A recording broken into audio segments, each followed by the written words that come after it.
But I want to talk to you about something I like, which is the autumn. Summer is over, autumn's here. It's my favorite season, the colors, the hot drinks, the jumpers, just love it. But most of all, mushrooms. I love mushrooms, I love mushroom picking. And October and September are prime months for mushroom foraging. It's not that I'm weird. It's culturally very appropriate. I'm Czech. I'm from the Czech Republic, where mushroom picking is a bit of a national sport. So much so that I present to you exhibits from my family WhatsApp group. This is from my dad. This is my mom. The sneakers are there for size comparison. Another one from my dad. Really very, very exciting mushroom pickings. But it's not just the Czech Republic. It's the entire Central Eastern Europe region is obsessed with mushroom picking. Do we have any Polish people here tonight by any chance? No? There is some. So you would know that mushroom picking in Poland is so incredibly important that it has now become a massive election topic in the upcoming election. I mean, if the Brits left the European Union for blue passports, the Poles are out. If mushroom picking, don't even think about banning that. Even more, Ukraine. This woman. I met her in Kiev in March, and she was really, really lovely. And we spoke for hours and hours about her life and about the war. And she was telling me, how horrible it is. And then at the end, she goes, "But you know what is the worst thing about the war? I can't go into the woods. I can't go mushroom picking because the Russians left all these mines in Irpin and all these forest places." And we talked about mushrooms, and she actually had all these photo albums of big mushrooms that she collected over the years, and she was showing them to me, and she was showing me on the map the bits where, like in the forest, where the best mushrooms are growing. And at the end, I'm like, "Oh well, Ludmila, this is really, really lovely.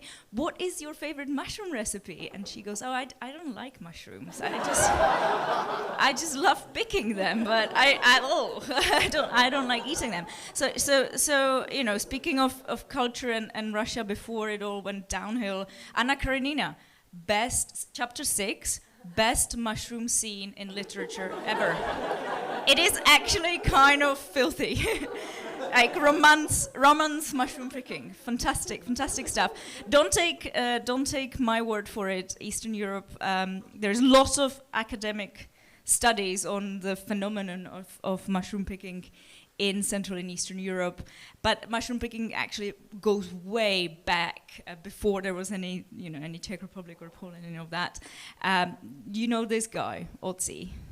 He's the Iceman. He's 5,300 years old. He was discovered in the Alps in some ice. He was discovered with some edible mushrooms in his little pouch.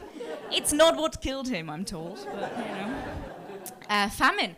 Another amazing time for mushroom foraging. 14th century, 18th century famines in Europe. Lots of people survived because of mushrooms. I mean, it's funny, but not really. But seriously, especially the second one in the 18th century was caused mostly by bad weather. It was raining a lot that year, so agriculture was impacted, and there just wasn't a harvest that year. But guess what? Rain is really great for mushrooms. So there was a lot of mushrooms in the forest. So, mushrooms are great. And great news for you is that it's totally fine and legal to pick mushrooms in the UK, as long as you do it for yourself and not for economic gain and to sell them in supermarkets or whatever. You can forage mushrooms on public land wherever you want. But you kind of need to know what you're doing. This list is a handy list of people who died because they were poisoned by mushrooms. I'd specifically mention Schubert, who died with his entire family, 4 guests and a maid, after eating some mushrooms, despite being specifically told by his cook not to eat them. Buddha is not entirely proven. It's one of the theories, anyway.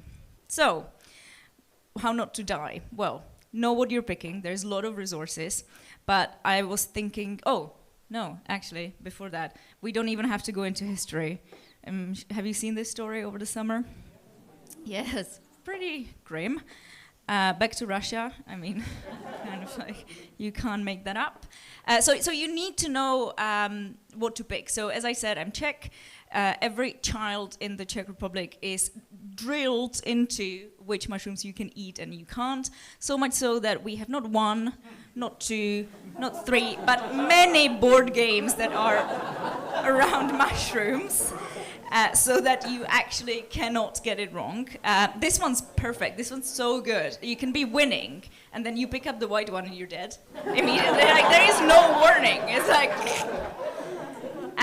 but yeah, so you need to know what you're picking. So I decided to pick 3 of the most common, most delicious ones that you can find in the UK. Please, before you eat them, do check that you got the right thing, but there's a lot of resources that I'll show you later. So here's the one, porcini. You know that from Italian restaurants, right? It's amazing. It smells so good. All you need to look for is this bottom looks more like a sponge rather than gills. Very, very, very good mushroom. You don't need to dry it. You can just mix it in your risotto. Very, very good.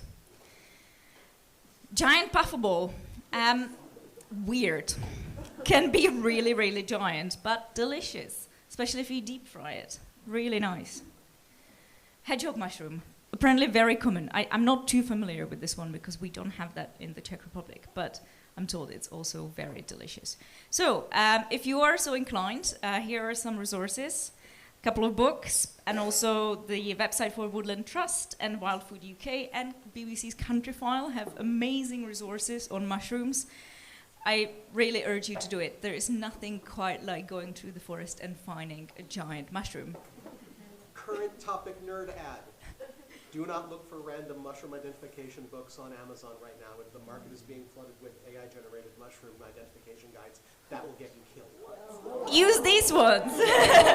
Take a photo. Make sure Woodland Trust. Woodland Trust is really good. They have wonderful.